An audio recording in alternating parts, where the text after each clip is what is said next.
Hi, this is Regina Y. Favors with a new series. The title of this series is When Someone Hates You, Overcoming Compromise Setback. Compromise is a very interesting term because we don't always think that the encounters that we have with people represent a compromise. A lot of times, your way may not be my way, and my way may not be your way. But in the most simple terms, positive terms, you can come to a compromise on what's the best way to handle a situation.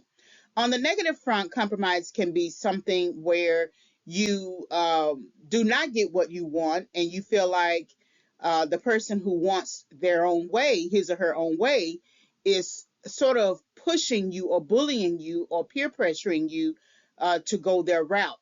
And so that can be a negative way of compromise. So I want to go through some slides here on this topic because when someone hates you and when they are asking you to compromise, a lot of times the hate refers to jealousy, and it's jealousy of something that you are. It could be gifts and talents, influence. There's a light on you. You could be a chosen person. It can be a number of things, but it's something a lot of times that they recognize about you that you haven't discovered.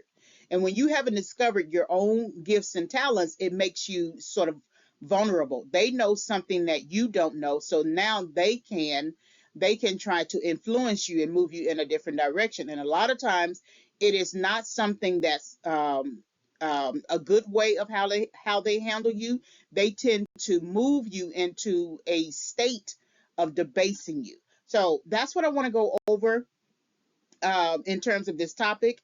When someone hates you, overcoming compromise setback. So that brings us to the last thoughts. Just because someone introduces you to compromise does not mean that you must agree to it and or participate in the compromise. You can say no. You have the right to say no.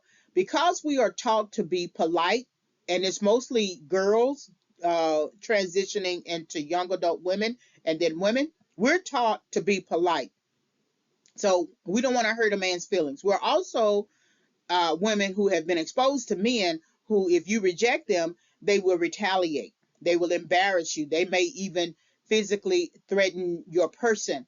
And so it's always hard to say no to those situations. What I find sometimes that we struggle with also is that we say no and we still flirt a little bit, or we say no and we stay in the situation, or we say no and we don't immediately leave. And when you feel threatened in a situation, it's better to go on ahead and leave. Don't assume that you can change the situation. You may have to come up with some kind of reason and say, I need to get home. I have a child, or I need to get home because my husband. I just came in here to get some food for my husband. I don't know. You may need to figure out what it is that is the best strategy to get out of that situation. Because once they have you in that situation, there have been reporting lately within the last month of men attacking women in the club, men attacking a woman who says no to them. And it depends on the no. You have every right to stand up for yourself and say no. If you say no to a situation, you say no. That's it. But these men want to fight. They want to create situations where they feel ego driven to do you harm. So you're going to have to use some wisdom on how to deal with them. I don't know. You may need to get an uncle or a brother to teach you self-defense techniques. You may need to figure out a way to say what you need to say without saying it loudly, or that person thinking that you are trying to embarrass them. I don't know because I don't visit clubs. I know that they're dangerous, but you have to figure out a way to do it. In general, though, just in general, you don't have to agree with compromise. Just because someone presents sex to you and you don't want to have sex, and you're not in a situation where they could try to rape you, get up and leave. That's it.